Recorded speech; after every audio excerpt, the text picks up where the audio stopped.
अपनी बात की शुरुआत बाबा साहब अम्बेडकर के एक संदेश से करना चाहता हूं, और वो संदेश आगरा की पवित्र धरती पे 18 मार्च 1956 को बाबा साहब अम्बेडकर ने दिया था। उन्होंने कहा कि मैं बड़ी कठिन परिस्थितियों में तमाम तरह के अन्याय, आरोप, अत्याचार, अपमान को सहकर इस कारवां को यहां तक लेके आ पाया हूं। अगर आप इसको आगे नहीं बढ़ा सकते तो इसको पीछे मत जाने देना। उन्होंने यह भी कहा कि मुझे मेरे पढ़े लिखे लोगों ने धोखा दिया। उन्होंने उसके बाद जो कहा वो बहुत महत्वपूर्ण, और उन्होंने कहा कि अब मैं बूढ़ा हो चला हूं, परेशान रहता हूं, मुझे नींद नहीं आती।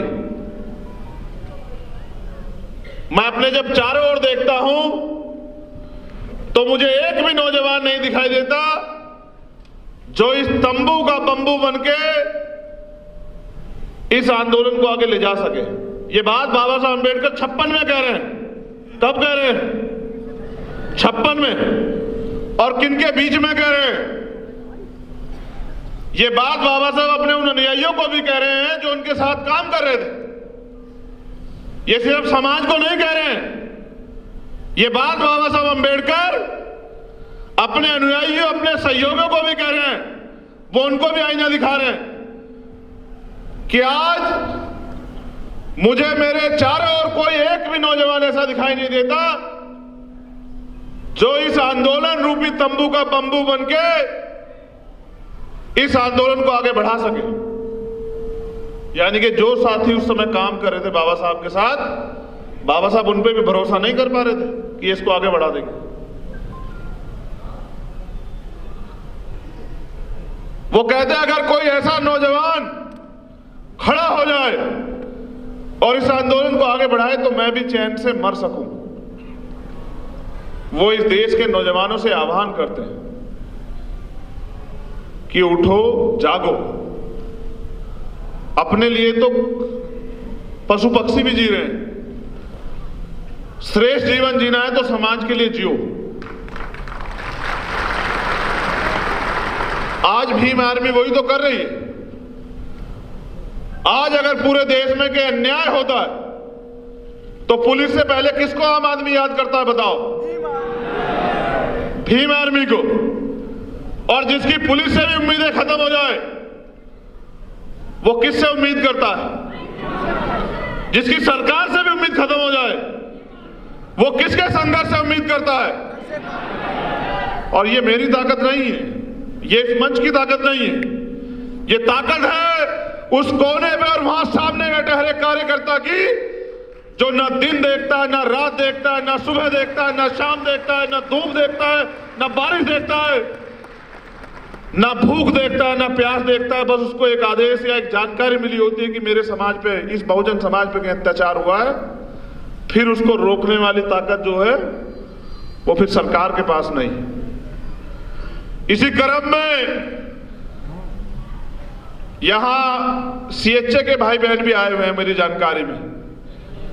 जो लोग राजस्थान सीएचए के जो भाई बहन हैं वो मेरे सामने वो भी आए हुए हैं, और उन्होंने मुझसे कहा था कि भाई सरकार हमारी बात नहीं मान रही है, आपको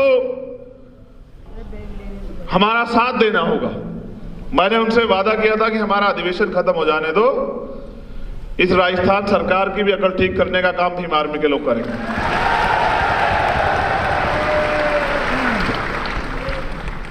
कमजोरों की, शोषितों की कोई सरकार नहीं होती। अगर उनको ताकतवर बनना है तो अलग जन से बहुजन बनना पड़ेगा। जब आंदोलन की शुरुआत की थी तब मेरी सोच ये नहीं थी, तब मेरा लक्ष्य भी ये नहीं था। और मैं अपने अध्यक्ष जी से कह रहा हूं, अध्यक्ष जी यहां बैठे, ये सपना नहीं था अध्यक्ष जी कि एक दिन ऐसा आएगा कि एक विशाल मंच पे हमारा स्वागत होगा या हमें सुनने के लिए लाखों लोग आएंगे, ऐसा नहीं सोचा था। लेकिन ये समय, परिस्थिति और आपके साथियों का संघर्ष है। मैं धन्यवाद देता हूं सहारनपुर की धरती को भी, वहां के एक साथी को, पुराने, आज जो हमारे बीच नहीं है, मैं उनका भी धन्यवाद करता हूं कि उन्होंने भी कहीं ना कहीं इस आंदोलन को मजबूत किया है। लेकिन साथियों, अभी हम लोग कर क्या रहे हैं कि कहीं अन्याय हो जाता है तो हम लोग जाते हैं न्याय दिलाने के लिए। रेप हो जाता है, हत्या हो जाती है, जैसे रीट के बच्चे हैं, जैसे सीएचए के बच्चे हैं हमारे भाई बहन, जैसे और तमाम तरह के वो हैं।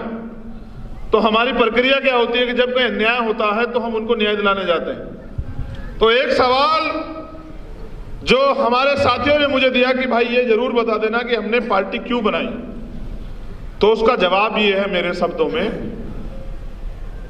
आप सब लोग यहां उपस्थित है, 22-23 स्टेट की टीम के रिप्रेजेंटेटिव, प्रदेश अध्यक्ष या कोई साथी मौजूद है। तो आप ये बताओ कि जब भीम आर्मी ईमानदार से लड़ाई लड़ती है और जब भीम आर्मी के साथियों के साथ कोई मुसीबत आती है तो कोई पार्टी है ऐसी जो आपके लिए लड़ती हो? जितने लोग यहां बैठे, आप बताओ, जो भीम आर्मी के कार्यकर्ताओं पे झूठा मुकदमा होता है, उनको जेल भेजा जाता है, उनको पीटा जाता है या उनको डिटेन किया जाता है या उनको अरेस्ट करके जो है उनके साथ उनको अपमानित किया जाता है, बताओ कोई एक दल है जो आपकी आवाज उठाता है क्या? बताओ।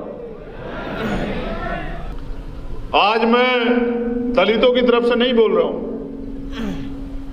आज मैं अल्पजनों की तरफ से नहीं बोल रहा हूं, और मुझे अल्पजन बनाओ भी मत। मेरी एक ही पहचान है, मैं बहुजन। ये आंदोलन 15 बनाम 85 का है और इस देश में 85 राज करेंगे, इसकी तैयारी भी हमें करनी पड़ेगी, क्योंकि हमने उनको 70 साल से मौका दिया। सारी सरकारें उनकी बनी, स्टेट की हो या सेंटर की, आज भी हमारे लोग आंसू आंसू के लिए मजबूर है, रोटी रोटी के लिए मजबूर है, कपड़े मकान के लिए मजबूर है। और इन्हीं बात पे हमारी वोट ली जाती है कि आपको ना अनाज दे देंगे, आपको चावल दे देंगे, तेल दे देंगे, दाल दे देंगे, हमें वोट दे दो। मैं ये बहुत गहराई से भारतीय राजनीति का अध्ययन करता हूं तो मैं देखता हूं कि इस देश में 50 से 55% लोग वोट करते हैं, यानी कि 45% लोग वोट नहीं करते। हमारी तो आबादी 85% है। तो ये 45% लोग अपने मत का प्रयोग क्यों नहीं करते? क्योंकि वो आज तक वोट के प्रति जागरूक हुए ही नहीं है। उनको लगता है कि एक दिन छुट्टी का, उस दिन छुट्टी मनानी, बाद में रोते रहते हैं पूरे 5 साल कि साहब हमारे हिस्से में कुछ आया नहीं।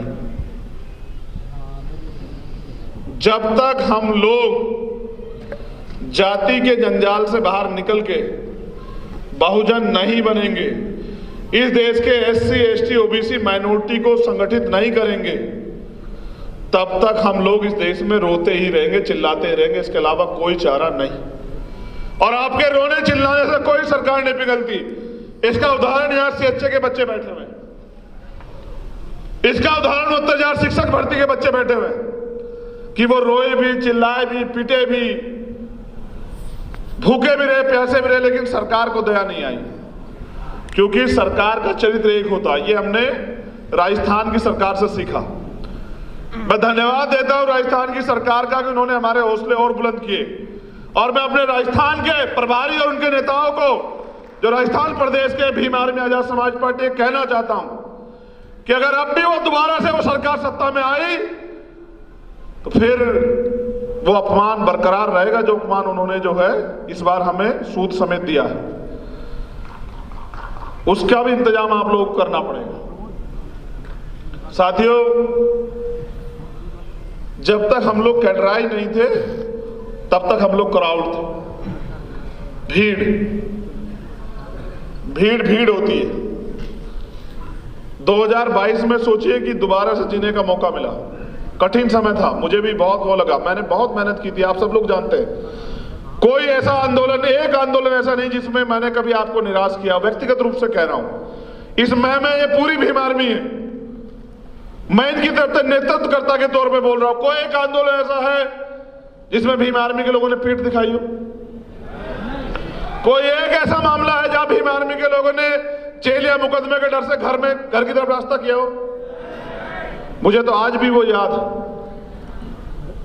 जब 5 मई का हादसा हुआ, फिर 9 मई का जो पूरी घटनाक्रम हुई, फिर उसके बाद 16 महीने एक एक दिन ये सोच के काटा जेल में मैंने और मेरे भाइयों ने, भाई विनय दन सिंह जी, कमल भाई, मंजीत भाई और सारे साथी, ये सोच के काटा कि अगर मौका मिलेगा तो ये अन्याय किसी और के साथ ना हो, इसकी तैयारी हम लोग करेंगे। और वो दिन है और आज का दिन है, हम लोग संघर्ष कर रहे हैं। इस संघर्ष के बलबूते आज हम लोग यहां खड़े हैं। कल आप भी मेरी जगह आ सकते हैं। भीम आर्मी में कोई पैसे वाला आगे नहीं बढ़ रहा है। जितने लोग बैठे आप बता दो, क्या कोई पैसे वाला आगे बढ़ा है भीम आर्मी में? आज जो राष्ट्रीय स्तर के पदाधिकारी है वो कहीं ना कहीं भीम आर्मी के जिले, मंडल, प्रदेश स्तर के पदाधिकारी थे, वही लोग तो आगे बढ़े।